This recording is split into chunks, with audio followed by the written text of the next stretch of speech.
اور اے لوگو، تم اللہ کو عاجز بے بس کر دینے والے نہیں ہو، نہ زمین میں نہ آسمانوں میں۔ دنیا میں تو یہ ہوتا ہے کہ دنیا کی حکومتیں عاجز ہو جاتی ہے، بے بس ہو جاتی ہے، بعض مرتبہ مجرم لوگ فرار ہو جاتے ہیں، انڈر گراؤنڈ ہو جاتے ہیں، بھاگ جاتے ہیں اور پکڑ میں نہیں آتے، گرفت میں نہیں آتے۔ کتنے سارے لوگ ہیں، مجرم ہیں، جنہوں نے جرم کیے، گناہ کیے، قانون شکنی کی، قانون کی خلاف ورزی کی، اور جب قانون نے ان کا پیچھا کیا، حکومت نے ان کو اپنی گرفت میں لینا چاہا، وہ بھاگ گئے، موسٹ وانٹیڈ ہیں، لیکن قابو میں نہیں آ رہے ہیں۔ کسی ملک نے ان کو پناہ دے دی، کہیں اور چلے گئے، اس کے لیے مددگار کھڑے ہو گئے، حکومتیں مددگار ہو گئی، افراد کھڑے ہو گئی، جماعتیں کھڑی ہو گئی اور حکومتوں کو بے بس کر دیا۔ لیکن اللہ کے دربار میں جب پہنچو گے، کوئی مددگار نہیں ہوگا، کوئی کارساز نہیں ہوگا، کوئی چیز کام نہیں آئے گی۔ یہاں کی حکومت، یہاں کی دولت، یہاں کا مال، یہاں کے اسباب، یہاں کی اپروچ، یہاں کی پہنچ، کچھ بھی کام نہیں آئے گی۔ اس لیے اللہ فرمانا یہ چاہ رہے ہیں، جو ہماری راہ میں قربانیاں دیتا ہے، ہمارا ہو کے رہ جاتا ہے، ہماری خاطر سب کچھ اپنا قربان کر دیتا ہے، داؤں پہ لگا دیتا ہے، ایسا نہیں ہے کہ ہم صرف آخرت میں اس کو دیں گے۔ اس کی محنتوں کا، اس کی قربانیوں کا، اس کے مجاہدات کا، اس کے توحید کے لیے قربانیاں دینے کا، میرے لیے میرے راستے میں قربانیاں دینے کا صلہ ہم اس دنیا میں بھی ان کو دیتے ہیں۔ ابراہیم کو اللہ نے مال بھی دیا، اولاد سے بھی نوازا، اور پھر ان کی نسل میں نبوت چلی۔ حضرت ابراہیم کے بعد جتنے بھی پیغمبر آئے ہیں، سب حضرت ابراہیم کی نسل میں سے ہیں، ابو الانبیاء کہلاتے ہیں، انبیاء کے ابا، یا تو اسحاق کی اولاد میں سے ہیں یا پھر اسماعیل کی اولاد میں سے ہیں، یہاں تک کہ نبیوں کے سردار خاتم النبیین محمد الرسول اللہ بھی حضرت ابراہیم کی نسل میں سے ہیں۔ اللہ نے نبی بھی ان کی نسل میں پیدا فرمائے اور بادشاہ بھی۔ پچھلے درس میں جو آیتیں گزری تھی، ان میں حضرت ابراہیم علیہ السلام کا ذکر تھا، جس میں انہوں نے آخرت کے بارے میں بتایا تھا کہ ایک اللہ کی عبادت کرو، بت پرستی چھوڑ دو، اللہ کی شکر گزاری کرو، اس لیے کہ تم سب کو اللہ کی طرف لوٹ کر جانا ہے۔ اللہ کی طرف لوٹ کر جانا یعنی مرنے کے بعد دوبارہ زندہ ہونا ہے اور حساب کتاب کا معاملہ ہونا ہے۔ اب مرنے کے بعد دوبارہ کیسے جی اٹھیں گے، کیسے زندہ ہوں گے، یہ ممکن ہے، اس کو اللہ تبارک و تعالیٰ نے حضرت ابراہیم علیہ السلام کے واقعے کو روک کر بیان فرمایا، پھر آگے وہی واقعہ دوبارہ ذکر کریں گے۔ اللہ نے فرمایا کہ دوبارہ ہم پیدا کر سکتے ہیں، مار کر دوبارہ زندہ کر سکتے ہیں۔ اولم یرو، کیا لوگ نہیں دیکھتے ہیں کہ کس طرح اللہ مخلوق کو پیدا کر رہا ہے، ثم یعیدہ، پھر اللہ دوبارہ ان کو لوٹاتا ہے۔ بے شک یہ اللہ پر آسان ہے، اللہ کے لیے کوئی مشکل نہیں۔ اللہ جو مخلوق پیدا فرما رہے ہیں نا، اگر آپ نے کبھی غور کیا ہوگا تو کئی شکلیں ہیں اس کی۔ بعض مخلوق اللہ تبارک و تعالی براہ راست ڈائریکٹ مٹی سے پیدا کر رہے ہیں، اور وہ پیدا ہو رہی ہے، ان کی تخلیق ہو رہی ہے۔ کتنی ساری مخلوق ہے، اب دیکھیے پھلوں کے اندر کیڑے پیدا ہو رہے ہیں، آپ کے زخم ہو گیا، زخم کے اندر کیڑے پیدا ہو رہے ہیں۔ یہ مچھر، مکھی، کھٹمل، یہ زمین سے کیچڑ سے پیدا ہو رہے ہیں۔ اسی طرح اور بھی بہت سی مخلوق ہے۔ یہ نالیاں جو بہتی ہے، ان میں جو گندگی رہتی ہے، اس میں کس طرح کے کیڑے مکوڑے پیدا ہو رہے ہیں۔ بارش ہوتی ہے، گھاس اگتا ہے، اس گھاس سے دیکھیے پتنگے، کیڑے طرح طرح کے پیدا ہو رہے ہیں۔ بارش کے موسم میں پتہ چلتا ہے کہ ایک باڑھ آئی ہوئی، تو یہ اللہ مٹی سے پیدا فرما رہے ہیں۔ ان میں کوئی توالد و تناسل نہیں، یعنی جس طرح انسان ہے، مرد اور بیوی، میاں بیوی ملتے ہیں تو نسل چلتی ہے، جانوروں میں بھی ایسا، کچھ جانور ایسے ہیں کہ جب آپس میں میٹنگ ہوتی ہے اس کے بعد آگے نسل ان کی چلتی ہے۔ یہ کیڑے مکوڑے جو ہے نا مٹی سے پیدا ہو رہے ہیں، اس میں توالد و تناسل کا سلسلہ نہیں ہے، بس وہ پیدا ہو رہے ہیں خود بخود بغیر نر اور مادے کے، اور وہ ختم بھی ہو جاتے ہیں۔ پھر اللہ تبارک و تعالیٰ اسی طرح ان کو مٹی سے پیدا کر رہا ہے، پھر وہ ختم ہو رہے ہیں۔ یہ ایک مرتبہ پیدا ہو کے مرنا، یہ مرنا ان کے لیے قیامت ہے، اور پھر دوبارہ اسی طرح کے پیدا کیے جا رہے ہیں، یہ دوبارہ جی اٹھنا ہے، دوبارہ زندہ کیا جانا ہے۔ ایک شکل یہ تخلیق کی۔ دوسری شکل یہ کہ اللہ تبارک و تعالیٰ بہت ساری مخلوق مٹی سے پیدا کر رہے ہیں، مٹی سے پیدا ہونے کے بعد پھر ان میں توالد و تناسل کا سلسلہ ہے، یعنی اس میں نر مادہ کا سلسلہ ہے۔ جیسے مینڈک ہے، مٹی سے پیدا ہو رہے ہیں، کیچڑ میں پیدا ہو رہے ہیں، مچھلیاں ہیں یہ بھی پیدا ہوتی ہے، پھر ان میں نر و مادہ کا سلسلہ چلتا ہے، نسل چل رہی ہے۔ اور تیسری جو اللہ کی تخلیق ہے اور پیدائش ہے، وہ اللہ اس طرح پیدا کرتے ہیں کہ جو بڑی مخلوق ہے، انسان ہیں، جانور ہیں، گھوڑے گدھے وغیرہ ہیں، ان کو پہلی مرتبہ جب پیدا فرمایا تھا مٹی سے پیدا فرمایا تھا۔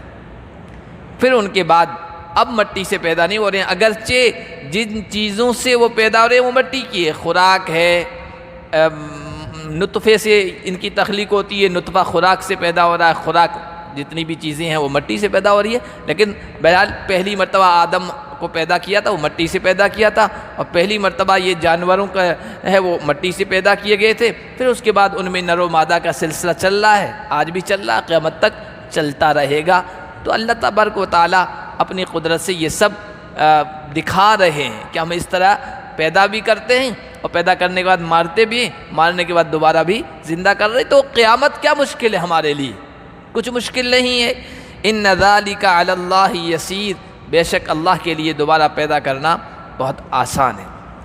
یہ تو ہم اپنے آنکھوں سے دیکھ رہے ہیں۔ پھر اللہ کہہ رہے ہیں زمین میں چلو پھرو گھومو، ملکوں جاؤ، تو سفر میں بہت ساری حقیقتیں کھل کے سامنے آتی ہے، اللہ کی آفرینش کی، اللہ کی تخلیق کی۔ اللہ جو مخلوقات پیدا کر رہے ہیں نا، طرح طرح کی کس طریقے سے پیدا کر رہے ہیں، ایسی حیرت انگیز شکلیں اور صورتیں اور قسمیں سامنے آتی ہے کہ انسان دنگ رہ جاتا ہے، عقلیں حیران ہو جاتی ہے کہ کس طریقے سے اللہ مخلوق پیدا کر رہا ہے، مار رہا ہے، پھر پیدا کر رہا ہے۔ یہی تو قیامت ہے، قیامت کی شکلیں ہیں۔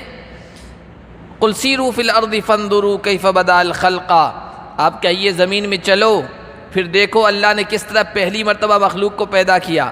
ثم اللہ ینشئ النشأۃ الآخرہ، پھر اللہ دوبارہ بھی پیدا کر دے گا۔ جس نے پہلی مرتبہ پیدا کر دیا ہے اس کے لیے دوبارہ پیدا کرنا کچھ بھی مشکل نہیں ہے۔ ان اللہ علی کل شیء قدیر، بے شک اللہ ہر چیز پر قدرت رکھنے والا ہے، وہ جو چاہتا ہے، جس طرح چاہتا ہے، جب چاہتا ہے پیدا کر کے دکھا دیتا ہے۔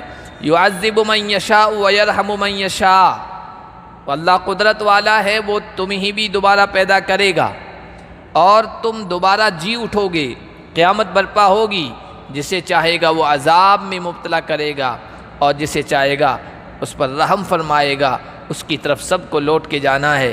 وما انتم بمعجزین فی الارض ولا فی السماء، اور اے لوگو تم اللہ کو عاجز بے بس کر دینے والے نہیں ہو، نہ زمین میں نہ آسمانوں میں۔ دنیا میں تو یہ ہوتا ہے کہ دنیا کی حکومتیں عاجز ہو جاتی ہے، بے بس ہو جاتی ہے، بعض مرتبہ مجرم لوگ فرار ہو جاتے ہیں، انڈر گراؤنڈ ہو جاتے ہیں، بھاگ جاتے ہیں اور پکڑ میں نہیں آتے، گرفت میں نہیں آتے۔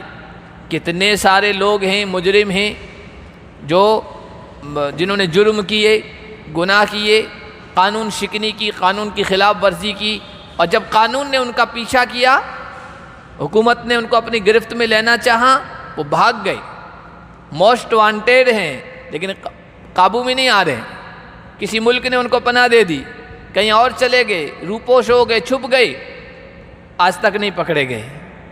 اللہ فرما رہے ہیں ہماری بادشاہ تو حکومت ایسی نہیں ہے، دنیا کی بے بس عاجز لاچار حکومتوں کی طرح نہ تم زمین میں انڈر گراؤنڈ ہو سکتے ہو، چھپ سکتے ہو اور اللہ کو عاجز کر سکتے ہو، نہ آسمان میں اڑ کر فضا میں جا کر کہیں چھپ سکتے ہو، پوشیدہ ہو سکتے ہو۔ وَمَا لَكُم مِّن دُونِ اللَّهِ مِن وَلِيٍّ وَلَا نَصِيرٍ، اور اللہ کے مقابلے میں تمہارے لیے کوئی مددگار بھی نہیں ہوگا، کوئی کارساز کام بنانے والا بھی نہیں ہوگا۔ دنیا میں تو دیکھتے ہیں، یہاں سے فرار ہوا مجرم، کسی دوسرے ملک میں جا کر اس نے پناہ لے لی، اس ملک نے اس کو پناہ دے دی، یہاں سے جایا جا رہا ہے لیکن اس کو گرفتار آپ نہیں کر سکتے، ہم نے پناہ دے دی۔ کسی ہمارے دشمن ملک نے اس کو پناہ دے دی، اب اس کو پتہ ہے کہ ہمارے ملک میں ہے، یہاں سے مطالبے بھی ہو رہے ہیں، ڈیمانڈ بھی ہو رہی ہے، ہمارے مجرم کو واپس کرو، لیکن نہیں ہو رہا ہے۔ کیوں؟ اس کے لیے مددگار کھڑے ہو گئے، حکومتیں مددگار ہو گئی، افراد کھڑے ہو گئی، جماعتیں کھڑی ہو گئی اور حکومتوں کو بے بس کر دیا۔ لیکن اللہ کے دربار میں جب پہنچو گے، کوئی مددگار نہیں ہوگا، کوئی کارساز نہیں ہوگا، کوئی چیز کام نہیں آئے گی۔ یہاں کی حکومت، یہاں کی دولت، یہاں کا مال، یہاں کے اسباب، یہاں کی اپروچ، یہاں کی پہنچ، کچھ بھی کام نہیں آئے گی۔ اس لیے اللہ فرما رہے اس دن کے لیے تیاری کر لو، وہ قیامت کا دن ہے۔ والذین کفروا بآیات اللہ ولقائہ اولئک یئسوا من رحمتی، جو لوگ میری آیات کا انکار کر رہے ہیں، توحید کا، شریعت کا، دین کا، وہ میری رحمت سے مایوس ہو جائیں گے۔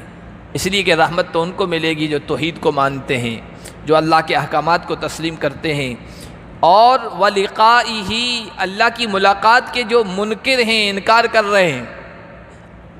اللہ کی ملاقات یعنی قیامت، جب اللہ کے سامنے، اللہ کے دربار میں حاضر ہونا ہے، اس کا انکار کر رہے ہیں تو پھر انہیں اللہ کی رحمت نہیں مل سکتی، ان کے لیے تو تکلیف دہ دردناک عذاب ہے۔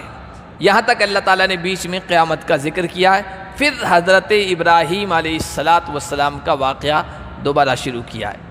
حضرت ابراہیم علیہ السلام نے اپنی قوم کو بہت سمجھایا، توحید کی حقیقت بتائی، بت پرستی کی برائیاں، مذمت، نقائص، عاجزی، بے بسی اور مورتیوں کا بوگس ہونا، کمزور ہونا، وہ سب سمجھایا، کھل کر سمجھایا۔ اور جب باتوں سے نہیں سمجھے، نصیحتوں سے نہیں سمجھے، بیانات سے نہیں سمجھے، تو پھر عملی طور پر، پریکٹیکلی طور پر وہ سب جو ہم پہلے پڑھ چکے 17ویں پارے میں، کہ ان کو توڑ کے دکھایا کہ دیکھو یہ کچھ بھی نہیں کر سکتے ہیں، یہ خود عاجز ہیں، دوسروں کی مدد کی، حمایت کے محتاج ہیں، کوئی دوسرے ان کی حفاظت نہ کرے تو کوئی بھی ان کو توڑ کے جا سکتا ہے، ان کا نقصان کر سکتا ہے، ان کے آگے رکھی ہوئی مٹھائی کو، پرشاد کو لے کر چھین کے جا سکتا ہے، یہ تو بے بس ہیں، تمہارے کیا کام آئیں گے۔ عملی طور پر کر کے دکھایا۔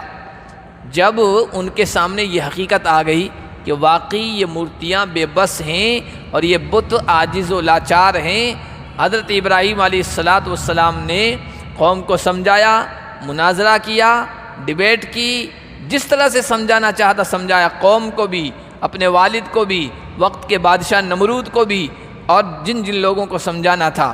اور پھر اخیر میں وہ قدم اٹھایا تھا کہ دیکھو یہ عاجز ہیں، بے بس ہیں، دیکھو ٹوٹے پڑے ہیں، کسی کام کے نہیں ہیں، یہ تمہارے کیا کام آ سکتے ہیں۔ جب یہ چیزیں سامنے آئی نا، اب ہونا تو یہ چاہیے تھا کہ حضرت ابراہیم کی پختہ مضبوط دلیل کو دلیل سے کاٹا جاتا، بتایا جاتا کہ نہیں تم غلط ہو، ہمارے معبود واقعی صحیح ہیں۔ فما کان جواب قومہ، جب کسی قوم کے پاس، کسی فرد کے پاس، کسی انسان کے پاس، کسی حکومت کے پاس دلیل کا جواب دلیل سے نہیں ہوتا ہے تو پھر وہ ہنسا پر اتر آتا ہے، تشدد پر اتر آتا ہے، طاقت اور اپنے جو بل ہوتا ہے، زور ہوتا ہے، اس کا استعمال کرتا ہے۔ حضرت ابراہیم علیہ السلام کے ساتھ بھی یہی معاملہ ہوا۔ ان کی قوم کا جواب نہیں تھا مگر یہ کہ انہوں نے کہا اقتلوہ او حرقوہ، یہ ابراہیم باز آنے والے نہیں ہیں اور ہماری مورتیوں، ہمارے بتوں کی یا عاجزی و بے بسی بیان کرتے رہیں گے، اس لیے اب ان کا حل یہ ہے کہ یا تو ان کو قتل کر دو یا ان کو جلا دو اور یہ اس میں سسک کر تڑپ تڑپ کر مر جائیں، ختم ہو جائیں۔ انہوں نے پھر وہ کیا جو ہم پہلے پڑھ چکے ہیں، بہت بڑا الاؤ روشن کیا، آگ جلائی خطرناک قسم کی، اتنی زبردست کہ کوئی آدمی قریب نہیں جا سکتا تھا، اگر قریب جاتا تو جھلس جاتا تھا۔ حضرت ابراہیم علیہ السلام کو ان لوگوں نے گوفن بنا کر، گوفن میں بٹھا کے اور پھر یوں اس آگ کے اندر پھینکا تھا۔ اللہ تبارک و تعالیٰ کی مدد آئی، اللہ نے اس آگ کو باغ بنا دیا، گلزار بنا دیا، بالکل ٹھنڈی بنا دیا، سلامتی والے بنایا۔ فَأَنْجَاهُ اللَّهُ مِنَ النَّارِ، ان لوگوں نے تو کہا جلا دو، اور جلا بھی دیا، یعنی جلانے کی کوشش کی، آگ میں ڈال بھی دیا، اللہ نے ابراہیم کو نجات دے دی، بچا لیا۔ إِنَّ فِي ذَلِكَ لَآيَاتٍ لِقَوْمٍ يُؤْمِنُونَ، بے شک اس میں نشانیاں ہیں ان لوگوں کے لیے جو ایمان رکھتے ہیں، جو ماننے کا جذبہ رکھتے ہیں۔ ایک نشانی تو یہ ہے کہ جب حق و باطل کی آویزش ہوتی ہے، حق و باطل کا ٹکراؤ ہوتا ہے، حق و باطل کا مقابلہ ہوتا ہے، تو پھر اللہ تبارک و تعالیٰ کی مدد ایمان والوں کے ساتھ، نبیوں کے ساتھ، ماننے والوں کے ساتھ ہوتی ہے، اور آخر کار نتیجے کے طور پر اہل ایمان سرخرو ہوتے ہیں، کامیاب ہوتے ہیں، اللہ کی مدد ان کے شامل حال ہوتی ہے، جیسا کہ حضرت ابراہیم علیہ السلام کے ساتھ اللہ کی مدد آئی۔ اور یہ اس بات کی دلیل اور نشانی تھی کہ ابراہیم نبی برحق ہیں، سچے پیغمبر ہیں، اللہ کی طرف سے بھیجے ہوئے فرستادہ ہیں۔ ایک نشانی تو یہ۔ دوسری نشانی یہ کہ اللہ کی قدرت، اللہ جب جو چاہے جس طرح چاہے کر لے۔ آگ کی فطرت ہے، آگ کا نیچر ہے جلانا، لیکن اللہ کا حکم آتا ہے تو وہ اپنی فطرت بدل دیتی ہے، اپنا نیچر چینج کر لیتی ہے۔ اور پانی کا نیچر ہے ڈبونا، لیکن اللہ کا حکم آتا ہے تو وہ اپنا نیچر چینج کر لیتا ہے، موسیٰ کو، ان کی قوم کو پار لگا دیتا ہے، دریا ڈبوتا نہیں ہے۔ چھری کی فطرت ہے، اس کا نیچر ہے، اگر اس کو چلائیں گے تو وہ کاٹے گی، لیکن اللہ کا حکم آتا ہے تو وہ کاٹتی نہیں ہے، اور اسماعیل محفوظ ہو جاتے ہیں۔ اس میں بھی یہ نشانی ہے کہ دیکھو دنیا میں دار الاسباب ہے، جو سبب اختیار کریں گے اس کا رزلٹ آئے گا، اس کو عربی میں مسبب کہتے ہیں، مسبب کہتے ہیں، اس کا ریئیکشن دکھے گا، کچھ ایکشن کریں گے، کچھ کام کریں گے تو اس کا ریئیکشن دکھے گا، سبب اختیار کریں گے اس کا مسبب وجود میں آئے گا۔ دکان لگائیں گے تو اس سے آمدنی ہوگی، کوئی بھی ذریعہ معاش اختیار کریں گے آمدنی ہوگی، لیکن ہمیشہ ایسا ہو یہ کوئی ضروری نہیں ہے۔ گولی لیں گے اس کا اثر دکھے گا، صحت ملے گی، لیکن ہمیشہ ایسا ہو یہ کوئی ضروری نہیں ہے۔ یہ اللہ کے حکم پر منحصر ہے، اسباب پر اللہ کا اختیار ہے، اللہ کا کنٹرول ہے۔ جب اللہ کی اجازت ہوتی ہے تو سبب اپنا اثر دکھاتا ہے، یعنی آگ جلاتی ہے، پانی ڈبوتا ہے، چھری کاٹتی ہے، دوائی صحت دیتی ہے، اور کھانا بھوک مٹاتا ہے، پانی پیاس مٹاتا ہے، لیکن اللہ کا حکم نہیں ہوتا ہے تو پھر یہ نشانیاں سامنے آتی ہے۔ دوائی پر دوائی لے رہے ہیں، صحت میں کوئی اثر نہیں پڑ رہا ہے، آگ میں جا رہے ہیں لیکن آگ نہیں جلا رہی ہے، پانی میں انسان ہے لیکن ڈبو نہیں رہا ہے پانی، اور کسی انسان کو قتل کیا جا رہا ہے، چھری چلائی جا رہی ہے لیکن چھری اپنا کام نہیں کرتی ہے۔ سب کچھ اللہ کے حکم پر ڈیپینڈ کرتا ہے، منحصر کرتا ہے۔ یہ سب چیزیں اللہ کے حکم کی محتاج ہیں، ان میں بذات خود کوئی تاثیر نہیں ہے۔ ان فی ذالک، بے شک اس میں نشانیاں ہیں ان لوگوں کے لیے جو یقین رکھتے ہیں، جو ماننے کا جذبہ رکھتے ہیں، جو ایمان رکھتے ہیں۔ اب لوگ کہتے ہیں آگ میں ڈالے گئے کیسے نہیں جلے، تو ہم نے بتایا اللہ کے حکم پر منحصر ہے۔ پھر یہ کہ اس طرح کے معجزات، اس طرح کے کرشمے دنیا میں ہوتے رہتے ہیں، سامنے آتے رہتے ہیں، لیکن ہم غور ہی نہیں کرتے۔ یہ کوئی عجیب چیز نہیں اللہ کی قدرت۔ سیلاب آیا بھی پڑوسی ملک میں، لوگ گھروں سے بے گھر ہو گئے، کتنے واقعات عجیب و غریب قسم کے آئے۔ مائیں حاملہ تھی، عورتیں حاملہ تھی، عورت ختم، بچے کو جنا، بچہ تیرتا ہوا پال لگ گیا، وہی پانی ماں کے لیے موت کا سبب بن گیا، بچے کو نہیں ڈبو سکا وہ۔ ایک گھر میں آگ لگ جاتی ہے، سارے گھر والے جل جاتے ہیں، اندر فائر بریگیڈ کا عملہ پہنچتا، دیکھتے ہیں کہ بچہ محفوظ ہے۔ اسی دنیا میں اس طرح کے واقعات ہم دیکھ رہے ہیں، تو ابراہیم کے لیے جو واقعہ پیش آیا یہ کوئی انوکھا تھوڑی ہے، دنیا میں ہوتا رہتا ہے، کئی اس طرح کے واقعات ہوتے رہتے ہیں۔ ایک واقعہ لکھا مفتی شہید صاحب پالنپوری رحمۃ اللہ علیہ نے اس آیت کی تفسیر میں، انگلینڈ کا، جو چند سال پہلے کا، انہوں نے لکھا انگلینڈ میں خدا بخش نامی ایک کشمیری تھا، اس نے آگ جلائی اور خود اس آگ پر اور دوسرے کچھ ساتھیوں کو لے کر یوں چلا گیا، پار گیا، آگ نے کچھ اس کا نقصان نہیں پہنچایا۔ سائنسدانوں نے اس پر ریسرچ کی، اس کے جسم کو دیکھا، اس کے ساتھیوں کے جسموں کو دیکھا کہ کوئی فائر پروف کوئی چیز تو نہیں لگائی ہے، لیکن کچھ نہیں۔ حیرت میں پڑ گئے کہ یہ عجیب چیز ہے، اس میں ان کے جسموں پر کچھ بھی نہیں لگا ہوا ہے اور آگ موجود ہے لیکن جلا نہیں رہی ہے۔ تو اس طرح کے واقعات پیش آتے رہتے ہیں، اللہ کی قدرت اپنے کرش میں دکھاتی ہے۔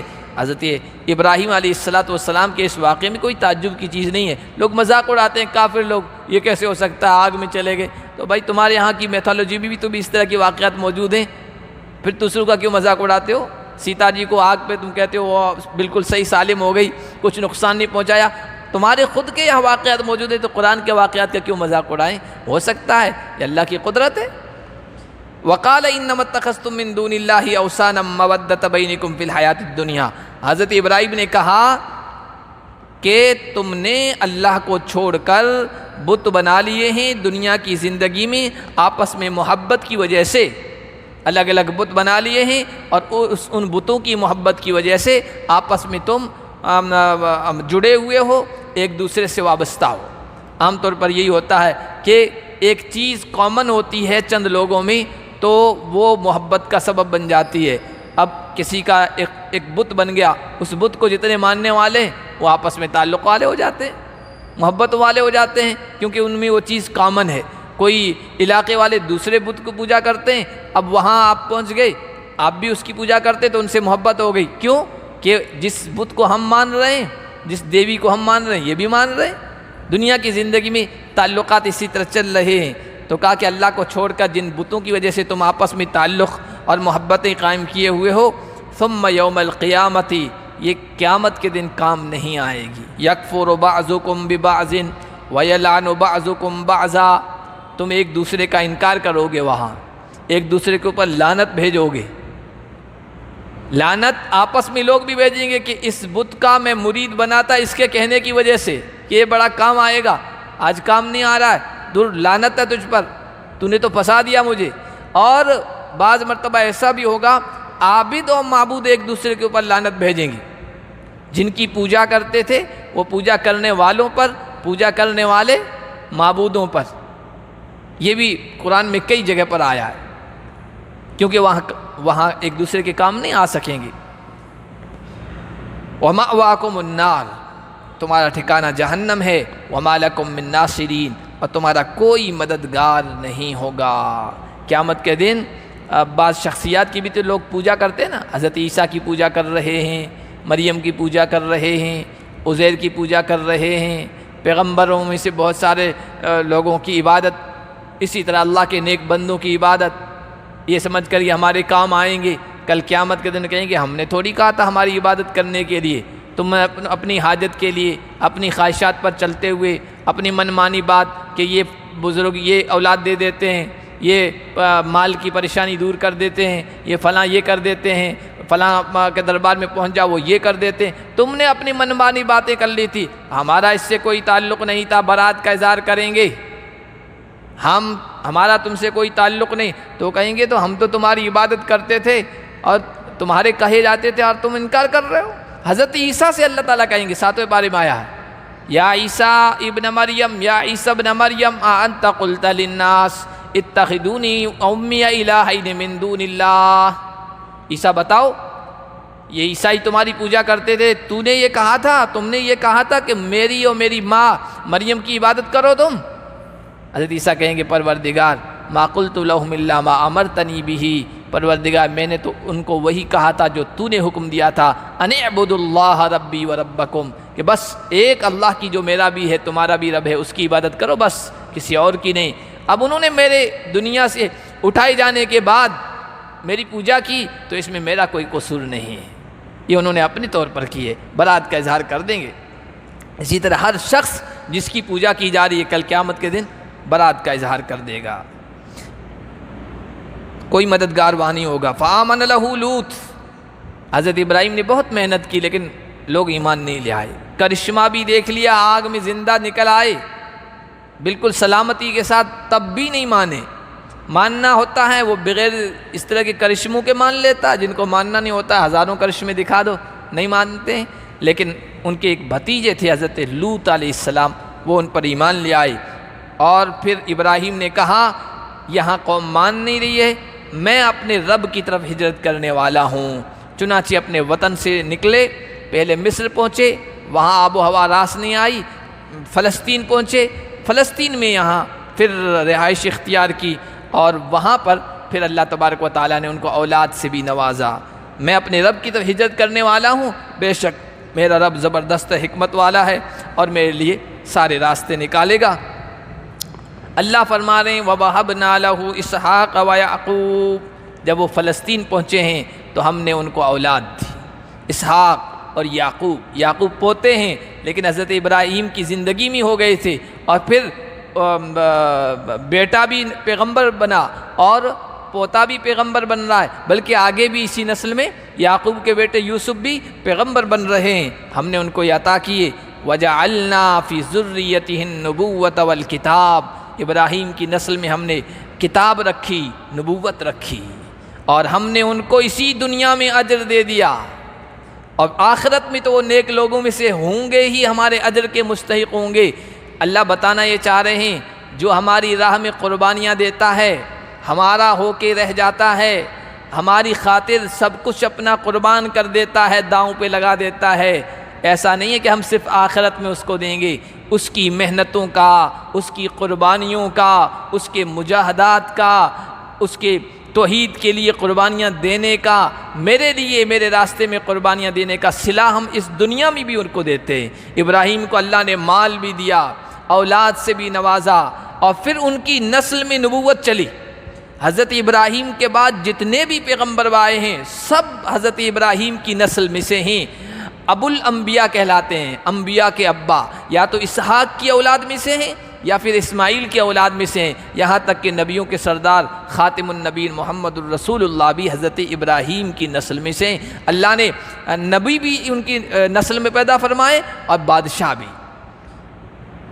وَلُوطًا إِذْ قَالَ لِقَوْمِهِ إِنَّكُمْ لَتَأْتُونَ الْفَاحِشَةَ، اور اے نبی آپ ان کو لوط کا بھی ذکر سنائیے، جب انہوں نے اپنی قوم سے کہا اے میری قوم کے لوگوں، تم ایسی برائی کا ارتکاب کر رہے ہو جو تم سے پہلے کسی دنیا والوں نے، دنیا کے کسی فرد نے یا کسی قوم نے اختیار نہیں کی، تم ہی اس کے موجد ہو، اس کو اختیار کرنے والا ہو سب سے پہلے۔ اور آپ کو پتہ ہے بار بار درس میں بھی آتا ہے کہ ہم جنس پرستی، ہوم سیکسولیٹی جسے کہتے ہیں، مرد کا مرد سے خواہش پوری کرنا، اس کے موجد، اس کی بنیاد رکھنے والے، اس کو رائج اور جاری کرنے والے یہ حضرت لوط علیہ السلام کی قوم تھی۔ اور انہوں نے کہا اَإِنَّكُمْ لَتَأْتُونَ الرِّجَالَ وَتَقْطَعُونَ السَّبِيلَ، تم مردوں کے پاس آتے ہو، اپنی خواہش پوری کرتے ہو اور راستہ کاٹتے ہو، ڈاکہ ڈالتے ہو، مسافروں کو لوٹتے ہو، ان کے ساتھ بدتمیزی کرتے ہو، ان کا مال اور اسباب لوٹ لیتے ہو۔ وَتَأْتُونَ فِي نَادِيكُمُ الْمُنْكَرَ، اور اپنی مجلسوں میں تم برائیوں کا ارتکاب کرتے ہو، کھلا گناہ کرتے ہو۔ آج یورپ میں ہو رہا ہے، کوئی برا نہیں سمجھا جا رہا ہے، پبلک پیلیس میں برائیاں ہو رہی ہے، اور حدیث میں آیا کہ قیامت کے قریب میں حالات ایسے پیدا ہو جائیں گے کہ لوگ خواہشات اس طرح پورا کریں گے جیسے جانور گدھے بیچ راستے میں خواہشات پوری کر دیتے ہیں، اسی طرح انسانوں کا حال ہو جائے گا، کوئی ڈھنگ کا انسان نہیں رہے گا، پھر ایسے لوگوں پر قیامت قائم ہو جائے گی، برپا ہو جائے گی۔ قوم لوط اس طرح کھلا مجلسوں میں بے حیائی کا ارتکاب کرتے تھے، بہت ساری برائیاں کرتے تھے، مجلسوں میں بیٹھے ہوئے ری خارج کرتے تھے۔ اب ری خارج ہونا ایک شرم حیا کی بات ہوتی ہے، انسان چاہتا ہے کہ لوگوں کے سامنے بات نہ آئے، لیکن وہ ری خارج کرتے تھے اور زور سے اور مقابلے کرتے تھے۔ آپ دیکھیے کتنی گری ہوئی قوم تھی۔ یہ مجلسوں میں برائیوں کا ارتکاب سمجھایا بہت حضرت لوط نے، لیکن سمجھے نہیں، تو اللہ فرما رہے ما کان جواب قومہ، ان کی قوم کا جواب یہ تھا کہ ذرا نصیحتیں اپنے بند کرو، ہمیں مت سمجھاؤ، سمجھانے کی ضرورت نہیں ہے۔